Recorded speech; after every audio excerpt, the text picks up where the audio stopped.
On Saturday, January 2nd, 2010, the Northeast Pennsylvania Lutheran Mission team began their two-day drive to New Orleans from Scranton.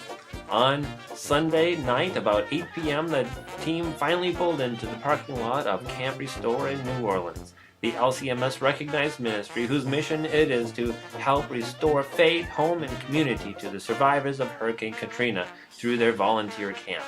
Camp Restore is actually the converted school building of Prince of Peace Lutheran Church. Although 5 years ago there were 18 inches of water throughout the facility, it had been quickly restored and modified to host up to 200 volunteers each week from around the country.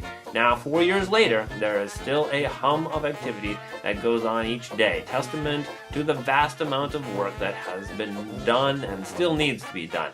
The week of January 4th saw about 45 volunteers from as far away as Wisconsin and Michigan.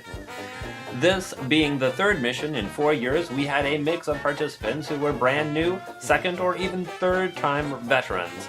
Pastor Bodie, Leah Salek from Camp Pioneer, Frank Shilkovsky, Dennis Holbrook, our much-beloved master carpenter who is a Presbyterian along with us. Then there was Pastor Bjornstad, the much-loved pastor of Disaster, Bill Zick, Ron Barankovich, John Price, Ruth Mueller, and George Price, and most of all, there was Jesus Christ looking over us.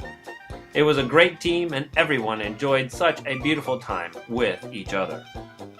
Monday morning dawned after a good night of sleep, and after our breakfast and orientation, we started our day by loading up all the tools that we would need for the week and arrived at our house we were going to work at. As you can see, the immediate surroundings of this newly rebuilt house were not very encouraging, but actually starting not much more than a block away, the neighborhood was mostly restored.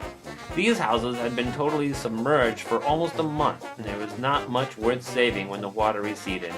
On that first day, we learned that we were going to be blessed to drywall almost the whole house.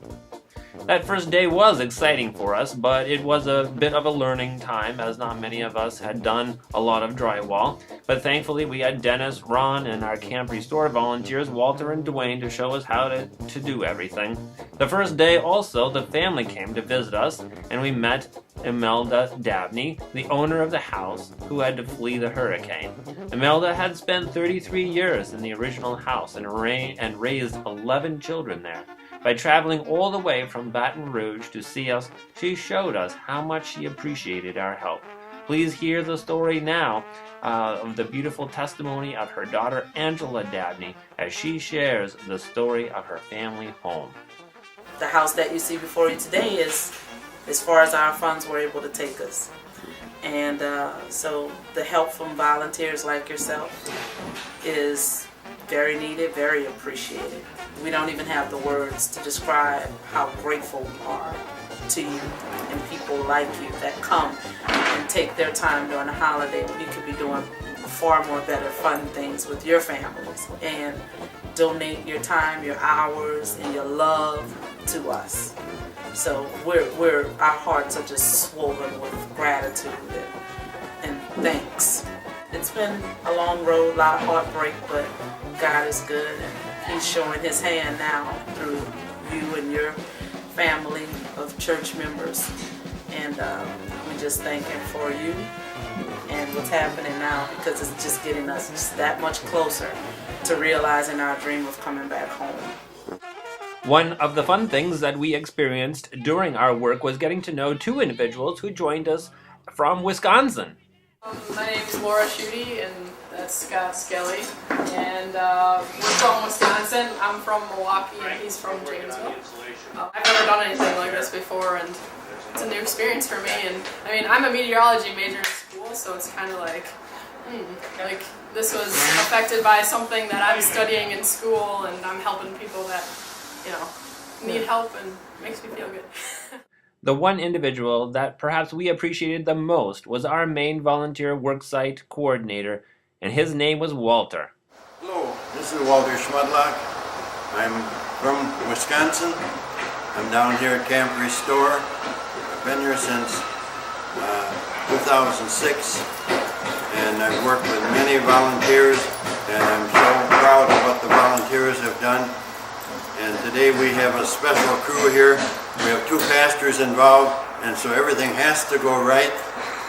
And it's just wonderful to see how things are coming back to shape. But there is an awful lot of work left to do, and if you can see your way clear or vacation time, come on back and give these folks a helping hand. By the second day, some of the sheetrocking novices were getting braver, and instead of just helping, they actually started teaming up and putting sheetrock up themselves. We were stretching ourselves and doing things we never thought we could do, and to do it for the Lord as an act of mercy and love was so very thrilling. On Tuesday evening, we got to sample a little bit of the nightlife of the French Quarter, but frankly, it was so cold that when we were there, it just wasn't the usual vibrant kind of experience, and it wasn't long before we headed back home again.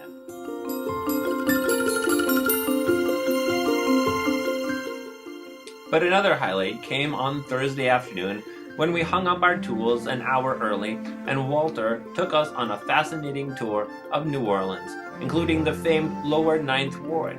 He took us to see the NASA rocket assembly plant and some of the new life that has sprung up in New Orleans, as well as the famous Brad Pitt eco houses that are being constructed. Of course, there are continued signs of the devastation of Hurricane Katrina everywhere.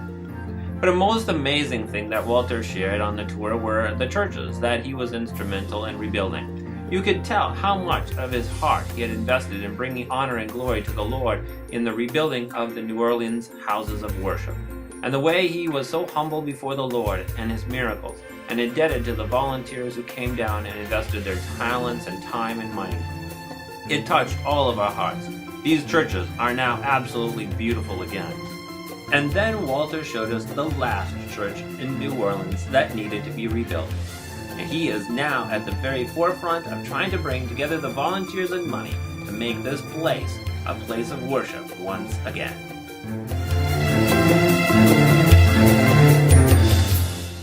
The week came to a close quickly, and the team scrambled to get as much of the house done as possible. We came close, finishing the sheetrocking in every room except for the main center living area. The next team is just going to have to finish it for us.